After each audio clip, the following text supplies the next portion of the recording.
What's up guys, welcome back to another video. My name's Rex, and in today's video I'm going to be making the quote-unquote Route 1 Pokemon of my region that I announced I think around 2 weeks ago, maybe 3 weeks ago at the time of recording this. And I'm going to be basically making 3 different lines of Pokemon that are usually found in early routes of the game. Now, if you haven't seen the first video about the starters of this project, then I recommend you check that video out after this one. So, as we all know, or at least all Pokemon fans know, every single region, besides a few, like Paldea, bro, that broke so many freaking theories, it was really dumb. Anyways, every region has a few things that it has to follow. With a few exceptions, almost every single generation has had a Route 1 bug, rodent or mammal, and bird. The regional bug of each region is a 3-stage line of a bug type that represents a bug native to the culture of the region's base concept. Like, for example, Paldea spider or Alola strange electric beetle thing. Yeah, it doesn't really follow that one great. And then the regional bird is kind of like the same thing, usually around 2 to 3 stage. And the mammal or rodent is always 2 stage, because who wants to see a middle stage of a rodent? You know, if it's a common rodent, there's really no point in getting, you know, that much XP for something you probably won't use. Today, I'm going to be making the regional bug, bird, and rodent for the Ausseos region. Let me know your thoughts about these guys in the comments below. Let's make some Fakemon. First step, let's start with the regional bird. In this design, it'll be based off the Kiwee. Well, which one, you ask? Both! I want this design to be kind of like a grass and normal type, with it being like a small, flightless, fuzzy bird that has green eyes, you know, the color of a kiwi, and wears a coconut helmet to protect itself and look a little bit like its middle stage that has kind of like a natural spiky helmet. Why, you ask? Well, because I wanted to. I didn't really give it any wings because kiwis don't have wings. I mean, they might have like tiny nubs, but I think no wings are better than tiny wings in my opinion, at least for a first stage.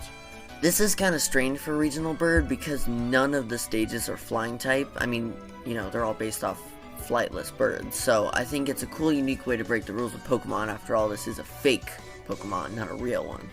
Kiwee, the fruit-eyed Pokemon. Kiwee often use their coconut helmet as a way to make themselves feel strong as their evolution.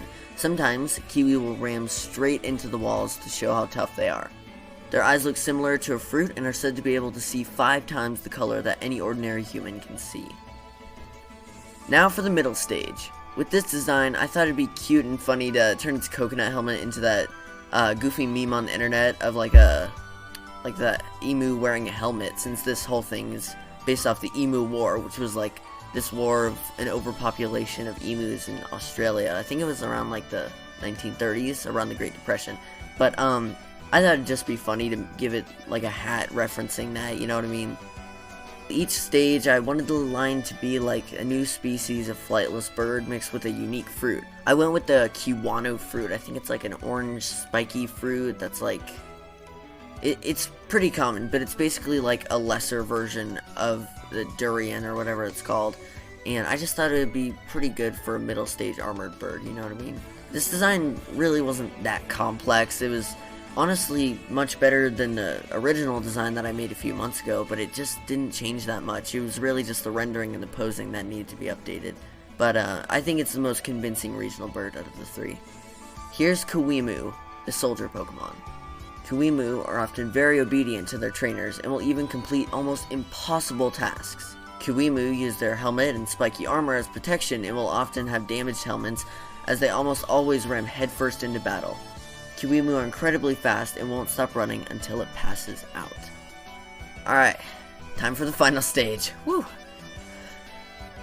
This stage was going to be a Moa, a giant prehistoric flightless bird, in ancient Australia, by the way, mixed with your average ostrich, emu, not really cassowary, but a tiny bit cassowary, and then just a hint of crane, just a little hint.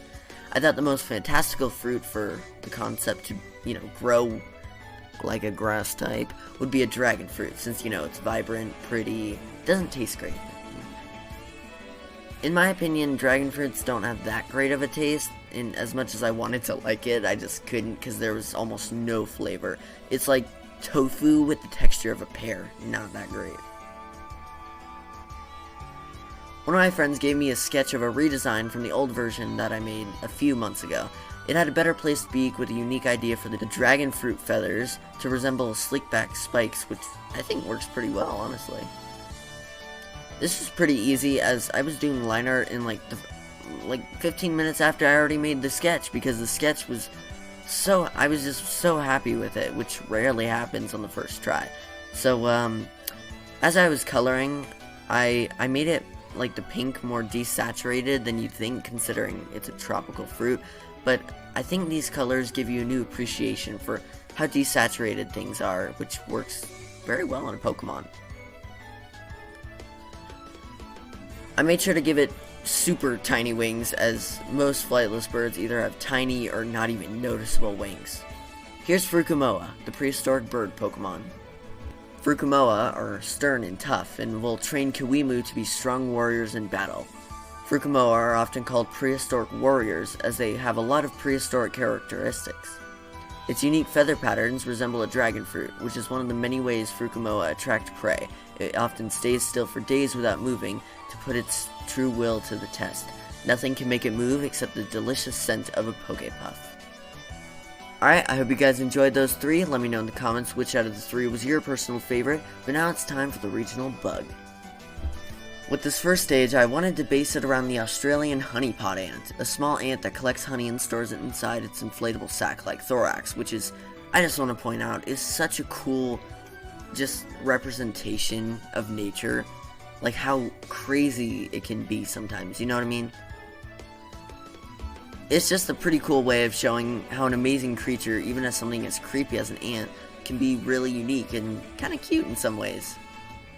I also made the shape of its thorax, like, somewhat of the shape of a light bulb, but that wasn't exactly what I was going for. One of my friends showed me this thing called a fire grenade. While the name sounds like a grenade that explodes and creates fire, it actually does the exact opposite, stopping fires with a giant explosion that makes the fire get much smaller or disappear completely, but we're gonna bend the rules a little bit since, you know, it's Pokemon. Here's Caterblitz, the honeyworm Pokemon. Caterblitz have a flammable honey inside their sac-like thorax, which can explode when threatened. Its thorax can hold up to 25 pounds of honey and will tirelessly carry it back to the underground hive until it evolves. The unique honey inside its thorax is combi honey mixed in with gunpowder, which its unique organs can generate. This gunpowder is said to stop, even sometimes start, forest fires. Time for the middle stage, which I and many others think is the best stage out of this line. When I started sketching, I was going for an ant kind of look, with huge mandibles to look like the bull ant, a species of fire ant with oversized mandibles capable of grabbing and crushing things bigger than itself. I had an image in my head of it having a smaller thorax with normal honey inside it, instead of flammable honey, you know what I mean. I just love the honeypot aspect of this, so I just had to keep it for one more stage before saying goodbye to it. I made its antenna look like those Viking weapons. I think it's called a mace or something. It's like a wooden stick, sometimes even a chain, with like a giant metal ball with spikes all around it. I thought this would be cool if the entire line was themed around a poisonous bug fused with a unique kind of weapon. So I think striking your opponents with your giant mace antenna is just a sick way to incorporate it in a middle stage. That being said, here's Assassant from Assassin and Ant, the honey maze Pokemon. Assassants are very small and have developed ways of defending themselves over time. With its spiky, oversized antenna, Assassin can whip the antenna to strike the opponent with a devastating blow. It stores honey inside an inflatable sac on its thorax, which takes back to its underground nest and gives to the strongest Assassin or Nocturnyx. Now the moment you've all been waiting for, the final stage. That was cringe, I know. I based this design mainly on assassin bugs. It's like a unique fusion of a spider and an ant. I looked it up and I was baffled by how cool this thing looked, and it actually inspired the entire color palette, red and black with a little bit of silver. And it's usually nicknamed as the Ant Killer, so I thought going from a little caterpillar thingy to an ant to the Ant Killer would just be a funny way of saying, I will kill you if you don't do my bidding. This species of insect is a little bit chill, but if it feels threatened, boy, you are you're in for a devastating venomous bite. But I gave it 4 arms instead of 2, and 2 of the arms were normal-sized bug arms, you know, what you'd think, like your Beedrills, your Vikavolt kind of arms, etc., blah, blah, blah. And then the other 2 are giant Oni bats, or whatever you call them, Oni clubs? Yeah, Oni clubs, that's what it's called. It's basically like a baseball bat with spikes on them. It's overpowered in Fortnite, I just want to say that. This design is probably one of my favorites, and I like how it has a little bit of low kicks vibes, but it's a little bit like the Cooler Daniel meme. Here's Nocturnyx, the Assassin Pokemon. Nocturnyx are truly dangerous Pokemon and will not hesitate to destroy everything in its path. Its huge spiky club-like arms can knock out wild Pokemon in seconds, while the smaller arms hold its victims still. Nocturnyx stores poison in its spikes and will release it as a toxic gas when threatened. This Pokemon is said to have the heart of a dark type, the armor of a steel type, and the power of a poison type.